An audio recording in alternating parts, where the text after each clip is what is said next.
राजस्थान की सियासत में इस समय बहुत पारा जो है हाई है, क्योंकि लगातार सरकार में ही कुछ ऐसे विधायक हैं जिन पर कुछ न कुछ षड्यंत्र का आरोप लगता है और ये भी लगता है कि उनके ऊपर एफआईआर हो रही है। इसके पहले भी कई ऐसे मंत्री राजस्थान सरकार के ही कई विधायक हैं जिन पर एफआईआर दर्ज हुई है। अब एक और विधायक हैं हमारे साथ, चाकसू के विधायक हैं वेद प्रकाश सोलंकी जी, जिनके ऊपर आज एक मामला सामने आया है। आपका एबीपी लाइव बहुत बहुत स्वागत है। सर, क्या मामला है? ऐसा क्या हुआ कि आप लोग आज वहाँ पर जयपुर में सचिन पायलट के अंतिम दिन था पद यात्रा का, उस दौरान खबर आती है कि शानदार हमारा जो प्रोग्राम है 5 दिन की यात्रा, कुछ शानदार समापन था। शानदार भी नहीं, इतना कह दो जितनी आशा हम लोगों को मिली थी उससे ज्यादा लोग उसमें शामिल हुए और उसका समापन भी शानदार हुआ। उसी दौरान खबर ऐसी मिली कि भाई किसी महिला ने मुकदमा दर्ज करा दिया और मुझे पता भी नहीं किस महिला ने क्यों दर्ज करा दिया। जिस जमीन की रजिस्ट्री मैंने करा दी, पेमेंट पूरा दे दिया, उसको चेक दिए हुए हैं, चेक उसने लगाया नहीं है, अकाउंट उसने खुलाया नहीं है, और किसके कहने से, कौन है इसके पीछे, बिना इसके पीछे कोई हो नहीं सकता दर्ज। तो इसकी जांच का विषय भी है। हमारी एफआईआर जो हमने कराई है, 4 साल से मैंने प्रतापनगर में एफआईआर कराई थी, उसका तो आज तक निस्तार नहीं हुआ। 2 बार पुलिस ने एफआईआर लगा के उसको भेज दिया था, 2 बार हमने फिर खुलवा दिया था, उसकी प्रकरण की जांच नहीं हुई, जिसकी हमने मुख्यमंत्री जी से भी 2 बार कह दिया, कमिश्नर साहब से भी कह दिया था, एसपी साहब से भी कह दिया था, सब लोगों से मिल लिए थे। 4 साल हो गए उस प्रकरण को, लेकिन उसमें जो मैंने दर्ज कराई थी वो प्रकरण आज तक नहीं हुआ। बिना किसी तथ्यों के ऊपर अगर कोई गलत रजिस्ट्री भी हो जाती है तो उसका प्रावधान है कि रजिस्ट्री कैंसिल कराने का दावा पेश करते हैं। 1.5 महीना हो गया, वो लोग लगातार मिल रहे हैं, सब कुछ मिल रहा है, ऐसा कोई प्रकरण नहीं था, दर्ज होने लायक प्रकरण भी नहीं था। उस महिला ने कहा कि भाई उसको मैंने जमीन बेच दी है, वो तो बेचने वाला वही तो है बंदा ही, जो नितेश अग्रवाल था उसी ने बंदे ने जमीन बेची है, उसी के नाम उसकी जमीन थी महिला की। ऐसी तो आपका ये कहना है कि ये जो प्रक्रिया है और बिल्कुल ये तो मनगढ़ंत और राजनीतिक षड्यंत्र के तहत ये कराई गई है, जिसका मुझे दुख है। आपको क्या लगता है कौन हो सकता है इसके? अभी कौन है तो सब तो जानते हैं कौन हो सकता है। सरकार में सरकारी लोग बैठे हैं, अधिकारी बैठे हुए हैं, कई लोग जहां बस चलता है आदमी का वहां में ऐसे काम करते हैं। क्या सरकार में अधिकारी ज्यादा भारी पड़ रहे हैं? आपकी सरकार है, आप खुद विधायक हैं। अब हमारे को सरकार का अंग ही नहीं मानते, हम तो लगता ही नहीं है कि हम सरकार हैं। अगर हम सरकार होते, हम सरकार का अंग अगर मान रहे होते तो ऐसी स्थिति थोड़ी होती। तो आप हमसे बुला के पूछा जाता, अगर कोई इस तरह के थ्रू अगर कोई दर्ज होता मामला तो समझ में आता है। कोई एसपी के संज्ञान में आया है, मेरे लोकल एसएचओ के संज्ञान में आया है, तो मुझे बुलाते उस महिला के सामने, क्या पंगा है, मैं सामने पूछ लेता। अब उस महिला का नंबर नहीं मिल रहा है, वो नितेश अग्रवाल का मोबाइल बंद आ रहा है, तो है क्या वो लोग? आपके पास पुलिस का कोई फोन आया? नहीं, मेरे पास कोई फोन नहीं आया। ये जानकारी आपको कहां से मिली? मेरे को मीडिया के थ्रू मिली। मीडिया के थ्रू? अभी कोई आपकी अपडेट, कोई बातचीत, कोई नहीं, कोई बात जानकारी नहीं। अगर कोई जानकारी लेने आता तो सत्यानाश ही हो जाता, पूरा की पूरा ही कर देता ना, दूध का पानी के पानी कर देता ना मैं तो, कि कुछ है ही नहीं उसमें। पूरा पेमेंट दिया हुआ है, रजिस्ट्री कराई हुई है, नामांकन हुआ है, सब चीज कंप्लीट है मेरी, तो मुझे तो कोई आपत्ति नहीं है इस चीज की। उसने चेक नहीं लगाए 30 लाख रुपए के, तो गलती मेरी नहीं है उसमें। वो कह रही मेरा अकाउंट ही नहीं है तो उसकी गलती है, अकाउंट खुलाओ, चेक लगाओ। तो जो चेक का पेमेंट नहीं गया तो नहीं गया, तो उसमें मेरे तो दोष है नहीं, चेक भी उन्हीं के पास है, उनके लोगों के पास ही है। ये पूरा मामला आपके संज्ञान में है कि नहीं? कौन सा वाला? जो ये बात जो दर्ज हुई है? नहीं, मेरे को पता नहीं, ऐसा कुछ मुझे तो पता ही नहीं था, मुझे मीडिया के थ्रू पता लगा। अच्छा, उससे आप उसके कोई लेना नहीं? आप नहीं, बिल्कुल कुछ भी नहीं है, एबीसीडी नहीं, कुछ भी नहीं है, नथिंग। अच्छा, मैं तो ये कह रहा हूं जो भी एजेंसी है, जितनी बड़ी से बड़ी एजेंसी है, उनसे जांच कराएं। लेकिन मैं कहना चाहता हूं कि जो बदनामी हो जाती है उसको मिटा नहीं सकता फिर कोई। तो ऐसे प्रकरण दर्ज हो उससे पहले उनकी जांच होनी चाहिए। प्रकरण की जांच होती है, उसके बाद एफआईआर होती है। अगर हम गलत हैं तो कार्रवाई होनी चाहिए थी, लेकिन बिना किसी के पेमेंट देने के बाद में चेक खुद ने लगाए नहीं है और जमीन हड़पने के आरोप लगा रहे हैं, तो उनकी जांच तो होनी चाहिए ना, कि भाई कौन महिला है, कौन नितेश अग्रवाल है, क्या स्थिति है उनका, क्या बैकग्राउंड है, सब चीज पहले देखनी चाहिए थी, पहले पता लगाना चाहिए था भाई समस्या क्या है। मेरे से फोन पे बात भी नहीं हुई है, जिस व्यक्ति का नंबर ही बंदा आ रहा है, तो मुझे तो आशंका है कि किसी अधिकारी ने या किसी सरकार ने उनसे क्या कराया गया है। लेकिन उसमें नुकसान तो नहीं का होगा, मेरा थोड़ी होगा। अगर कोई चीज करना भी था तो पुख्ता सबूतों पे कराते, और किसी चीज पे कराते, कोई बड़ी चीज पे कराते। ये तो बहुत छोटा प्रकरण है। ये वो कह रहे हैं कि भाई हड़प ली, और मैं कह रहा हूं मैंने चेक दिए हुए, तो हड़पने का बिना हड़पने का तो मामला ही है, 30 लाख रुपए चेक है उनके पास में, तो कहां से कर रही है? 20 लाख रुपए की रसीदें आपके सामने पड़ी हुई है, पेमेंट का full and final payment agreement पड़ा हुआ है, यहां पे आके करा के गई है, उनके फोटो हैं, खुद नितेश अग्रवाल के फोटो हैं, उसके हस्बैंड के फोटो हैं, बच्चे के फोटो हैं, सब चीजें यहां पे हुई है। एक बार नहीं है, 3 बार आए, उनको लेके नहीं आए, कोई खुद आए, स्वतः आए हैं। यहाँ आपके कैमरे लगे हुए, सब मिल जाएंगे, सब चीजें डेट वाइज मिल जाएंगी। आपके जो नेता हैं, जितने विधायक आज थे वहां पर, सब लोग भ्रष्टाचार पर खूब तेजी से प्रहार कर रहे हैं सरकार पर, कि सरकार भ्रष्टाचार पर काम नहीं कर पा रही है, एक्शन नहीं ले पा रही है। उसी बीच में आपके ऊपर एक FIR हो जाता है, और वो भी जमीन के मामले को लेकर के। तो मैं यही तो कह रहा हूँ, ये प्रकरण को जनता के सामने दिखाना चाहते हैं। ये मंशा इनकी यही तो थी कि ये पैसा है, ये मेरे बाप दादाओं की कमाई का पैसा है, जो पैसा है 1 नंबर में पैसा है, ये कोई भ्रष्टाचार से कमाया पैसा नहीं है। ये लोग ये तो दिखाना चाहते हैं कि जमीनें वगैरह कहां से खरीद रहे हैं, ये जमीनें खरीद रहे हैं मेरे बाप दादाओं की जमीन का पैसा है ये, तो ये चीज हम बताना चाहते हैं, ये उसको अलग से शो करना चाहते हैं, लेकिन ये अपने मंसूबे में कभी कामयाब नहीं होंगे। मैं तो इसी चीज की कहना चाहता हूं कि जो महिला जो मोहरा बनी है, वो क्यों बनी है, कैसे बनी है, किसने बनाया है, ये जांच का विषय तो ये है। हमारी जांच तो होनी चाहिए कि हमने जो गलत किया है तो उसको सजा मिलनी चाहिए, लेकिन ये प्रकरण ये नहीं है। प्रकरण ये है कि महिलाओं को मोहरा किसने बनाया। 1 महीना, 1.5 महीना, 2 महीने रजिस्ट्री करने को हो गए, नामांकन हो गया, अगर कोई भी विवाद था, कोई बात थी, तो उसको निरस्त कराने के लिए लगाना चाहिए था, रजिस्ट्री कैंसिल कराने के लिए। तो इसमें मुझे लगता है कहीं ना कहीं लोचा है आपस में। FIR करवाने वाले और FIR जहां हुई वह दोनों के बीच में आप कह रहे हैं नहीं, जिस व्यक्ति का नाम ले रहे हैं कि नितेश अग्रवाल को मैंने जमीन बेची थी पहले, वो महिला कह रही है, और वो ही आदमी मुझे जमीन बेच रहा है, उसको लाके ही, मतलब दोनों के संज्ञान में, दोनों मिले हुए हैं।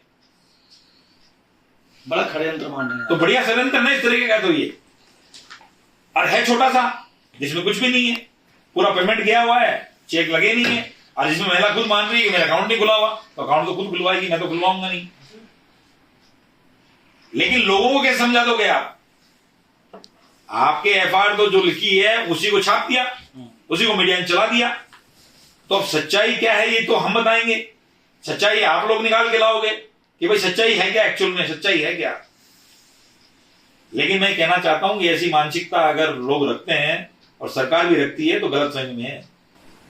प्रकाश जी, आपके जो नेता हैं जिनको आप मानते हैं, सचिन पायलट जी, 5 दिन से पदयात्रा पे थे, आज आपने खुल करके भाषण दिया। वहां पर आपने ये भी बताया कि किसके चेहरे पर हम चुनाव जीते, उस चेहरे को हम सेव करना चाहते हैं, उस चेहरे पर भ्रष्टाचार का कोई भी जो कार्रवाई होनी है वो ठीक तरीके से हो। और आपने वहां पर ये भी बताया कि जो आपकी बातचीत हुई थी रंधावा जी से, आपने वहां बोला था कि चाकसू में स्थिति ठीक नहीं होगी, तो उन्होंने कहा जी भाजपा बोल रहा है, आपने कहा कांग्रेस किस सीट पर बोल रही है। बिल्कुल बिल्कुल ठीक है। कैसा इस तरीके कैसे मान रहे हैं? आपको नहीं लगता कि आप पार्टी लाइन से थोड़ा अलग जा रहे हैं, प्रभारी के बारे में बता रहे हैं और आप अपनी बात को रख रहे हैं, और फिर आप कह रहे हैं कि हम कांग्रेस को वापस भी लाना चाहते हैं? देखिए मेरी बात सुनिए, प्रभारी जी से जो बात हमारी हुई वही हमने सबको बताई। प्रभारी जी ने कैसे चुनाव जीतते हैं ये भी तो हमने बताया था। प्रभारी जी को बताया था कि जो दलित महासम्मेलन हुआ, लाखों लोग आए उसमें, उनके प्रतिनिधि से सरकार ने अभी तक वार्ता नहीं की। ये प्रभारी जी के सामने बात हुई। फिर प्रभारी जी ने क्या एक्शन लिया? क्या सरकार को इंस्ट्रक्शन दिए कि जिन वोट बैंक पे कांग्रेस की सरकार बनती है उन वोटरों से आप बात तक नहीं कर रहे, फिर सरकार कैसे बनेगी? जो उनके संज्ञान में आ गया मामला कि 2 लाख लोग यहाँ पे मीटिंग करने आ रहे हैं, दलित समाज के लोग, SC ST के लोग दोनों कंबाइंड थे उसमें, और उनके लोगों को आज तक बुला के आप बात नहीं कर रहे हो, तो क्या मैसेज देना चाहते हो? तो जो बात हमने कही वही वहीं कही। तो प्रभारी जी के संज्ञान में आने के बाद में अगर कार्रवाई नहीं हो रही तो इसका मतलब क्या? बात कहां से जाएंगे हम लोग? मैंने बताया था कि भाई अधिकारियों की ये लिस्ट है, इतने अधिकारी लगे हुए, कितने अधिकारी नहीं लगे हुए, सारी दी, उस पर कोई कार्रवाई हुई? भ्रष्टाचार हो रहा है तो बदनाम सब हो रहे हैं वहां पे। कौन भ्रष्टाचार कर रहा है, नहीं कर रहा है, कहां किसी क्षेत्र में क्या क्या हो रहा है, MLA कर रहा है या अधिकारी कर रहे हैं, इसकी जांच हो रही है। तो ये सब चीजें उनके संज्ञान में थी। संज्ञान में होने के बाद में क्या कार्रवाई हुई, तो वही हम बता रहे हैं कि भाई कोई काम तो हो, कि हमने मान लो 5 काम बताए, उसमें एक पे तो सुनी गई हो सरकार ने कि हमारी इस बात को सुनी और इस पे काम करने का प्रयास किया। एक भी काम नहीं सुना जा रहा। आप लोगों को 5 साल से आपकी सरकार है, आपका ये आरोप है, आज आप वहां पर मैंने सुना आपका कि जो सरकार है वो आपके लिए कुछ समझ ही नहीं रही, आपकी कोई बात ही नहीं समझ पा रही है। हम तो ये कह रहे हैं ना कि सरकार ने, हमारे को लगता है कि जो विधायक हाँ, जो पायलट साहब के साथ है उनको अंगे नहीं मानते सरकार का, और मानना ही छोड़ दिया है। तो कहाँ इस मुद्दे को कहाँ उठाना चाहते हैं, कहाँ ले जाएंगे? अब आप कहाँ उठाएंगे? हम तो जनता के बीच में जाएंगे, आलाकमान के सामने मुद्दा हो चुका। अभी सेक्रेटरीज हमारी बात सुनी थी, हमने सेक्रेटरीज को समझाया भी था, कई चीज आई, उनका दोबारा रिवर्स में फोन आया, सेक्रेटरी ने हमारी बात की, जो जो बात हो सकती थी उन्होंने रिप्लाई भी दिया। तो इसका मतलब सुनने का प्रयास तो कर रहे हैं ना, सुना जा रहा है। जो दोबारा से जिसका रिप्लाई आता है इसका मतलब वो प्रयास कर रहे हैं, इसी को प्रयास मानते हैं। तो प्रभारियों ने, जो हमारे जो सह प्रभारी बने थे, उनसे वार्तालाप हुई, कोई बात हुई, उन्होंने वापस रिवर्ट किया, तो मानते हैं कि भाई उन लोगों ने हमारी सुनी। हमने चिट्ठी लिखी, तभी भी कहा कि आपके सह प्रभारी ने हमारी बात को सुना है। जो सुनते हैं उनकी कह देते हैं सुन रहे हैं, जो नहीं सुनाते हैं वो कह देते हैं नहीं सुन रहे। आज जब आपका ये जब कार्यक्रम खत्म हुआ, एक बड़ा सवाल सबके मन में है कि 15 दिन का अल्टीमेटम पायलट ने दे दिया है कि भाई 15 दिन में अगर इन तीनों मांगों को नहीं सुनी जाएगी, 3 मांगें उन्होंने बताई हैं, सबके सामने है, तो हम जनता के बीच में जाएंगे और आंदोलन करेंगे। उस दौरान बड़ी तालियां बज रही थी, वहां पर लोग उत्साहित दिखे, आप भी थे वहां पर। क्या योजना होगी आंदोलन की, लोग जानना चाह रहे हैं। तो तमाम लोगों का ये पहला सवाल है कि आखिर कैसे क्या करेंगे। देखिए, वो जो ताली बजा रहे थे वो युवा वर्ग है, हम खुश दिखे, तो युवा वर्ग चाहता है कि हमारे लिए सड़कों पर लड़ाई कौन लड़ रहा है। अब ये कह के तो पल्ला झाड़ नहीं सकते कि हमारी चलती नहीं सरकार में, ये तो झाड़ते झाड़ते बहुत साल हो गए। और मैं तो राजस्थान की जनता को धन्यवाद देना चाहता हूं कि जिस व्यक्ति के पास में, पायलट साहब की बात कर रहा हूं मैं, जिस व्यक्ति के पास में कोई पावर नहीं, कोई पावर नहीं है, उसके बाद भी राजस्थान की जनता इतना साथ दे रही है, तो मैं राजस्थान की जनता को दिल से धन्यवाद देना चाहता हूं। उसके बाद भी सुबह से शाम तक उनके घर पे भीड़ लगी रहती है, लोग आने जाने का तांता लगा रहता है, और जहां वो पहुंचते हैं वहां पे हजारों की संख्या में लोग पहुंचते हैं। नहीं तो हर आदमी सत्ता के साथ में रहना चाहता है, लेकिन पायलट साहब एक करिश्माई नेता है, जिसकी वजह से लोग उनके साथ में आते हैं, उनके साथ में रहना चाहते हैं, उनसे जुड़े रहना चाहते हैं। ये उनका खुद का व्यक्तित्व है। जब आपके भाषण के बाद पायलट साहब बोलने आए तो उन्होंने कहा आप इमोशनल हैं, आप कई बार अच्छा नहीं इमोशनल है, मैं तो जनता की बात कर रहा हूँ। मैं तो जो जनता से सुन रहा हूँ, जनता ये चाहती थी कि जो करना है आप समय में करो। आप भी देख रहे हो लोगों क्राउड का क्या था रेस्पॉन्स, यही था, जनता सुनना चाहती जो कुछ करना है आपको टाइमिंग कीजिए। तो मैंने भी यही कहा कि भाई जो आपको करना है हम आपके साथ हैं, जो आपको फैसला लेना लीजिए, राजस्थान की जनता आपके साथ है। उसके लिए बोला उन्होंने भावुक है। आपने एक बात और कही वहां पर कि हम पैसे वापस कर देंगे, सीएम कब बनाओगे ये बताओ। आप किससे कह रहे थे, काला कमान से कह रहे थे कि नहीं? हमने कहा हम पैसे दे देंगे। हाँ। आप ये नहीं कहा कि मैं पैसे वापस कर देंगे, वापस तो वो करेंगे जो लेके आए हैं। और हमने कहा था सीएम हमसे पूछे कि हम लेके आए हैं, दे के आए, क्या करके हिसाब हम देंगे। पैसे से अगर बन रहे होते हैं तो हमने कहा कि हम लोग पैसे दे दें, सीएम बनाओ पायलट को, ये कहा है हमने। देखा नहीं जनता का जज्बा कि जनता को ये बोल दें कि हमें इतने पैसे की जरूरत है तो 24 घंटे में उतना पैसा आ जाएगा। अगर पायलट साहब ये बोल देते कि मुझे 1 लाख की नहीं 5 लाख लोगों की जरूरत है तो 5 लाख लोग आ जाते। तो किसी भी तरह से तन मन धन से लोग सपोर्ट करना चाहते हैं पायलट साहब को, किसी भी स्थिति में नहीं छोड़ना चाहते। और आप देखना जब जब भी उन्होंने आवाज लगाई है, राजस्थान की जनता उनके लिए खड़ी हुई है। एक आखिरी सवाल करूंगा आपसे। अब आप तो अपना बता ही चुके हैं जो मामला हुआ है, क्या समझा जाए आपकी जो मैसेजिंग जो आप लोग की हुई है आज 4 दिन से लगातार, बहुत तापमान बढ़ रहा था, तापमान घटा, बारिश भी हुई, पायलट साहब ने कहा कि मौसम बदल रहा है, बड़ी वहाँ पर उत्साह दिखा लोगों में। इसकी जो मैसेजिंग है, जो मैसेज दिया जाता है कि हमारा ये कार्यक्रम हुआ, इसके बाद ये करेंगे, बोलिए 15 दिन का समय दे रहे हैं, इसको कैसे देखा जाए? एक आखिरी सवाल आपसे। नहीं देखिए, इस तरह से देखने जाए उन्होंने तो यही कहा है जिले वाइज जो भी हमारे इश्यूज हैं, जो जनता से जुड़े हुए इश्यू हैं, उनको तो लेके जाएंगे। आज मुझे से वर्कर को पायलट साहब ने बुलाया तो इश्यू बेस्ड राजनीति करते इसलिए तो बुलाया। कि हम SC/ST के मुद्दे उठाते हैं, हम बेरोजगारों की बात करते हैं, हम गरीब की बात करते हैं, दलित की बात करते हैं, अल्पसंख्यक की बात करते हैं, इसीलिए तो लोग रेस्पॉन्स देते हैं, इसी लोग को सुनते हैं कि हमारी बात को उठाते हैं। तो जब हम जिलों में जाएंगे और गरीब की, जो बेरोजगार की अगर आवाज उठाएंगे, तभी तो जनता हमारे साथ आएगी, उठाने पड़ेंगे और उठाएंगे, आगे भी उठाएंगे। अच्छा, अभी एक सवाल आपसे और कर लेता हूँ। चाकसू की जनता आपसे क्या कह रही है, क्या करना चाहिए आपको? चाकसू की जनता कह रही है कि जिस स्थिति में आप हो उस स्थिति में रहेंगे, चाकसू की जनता आपके साथ है। अगर जनता साथ नहीं होती, काम हो रहा है आपके क्षेत्र में?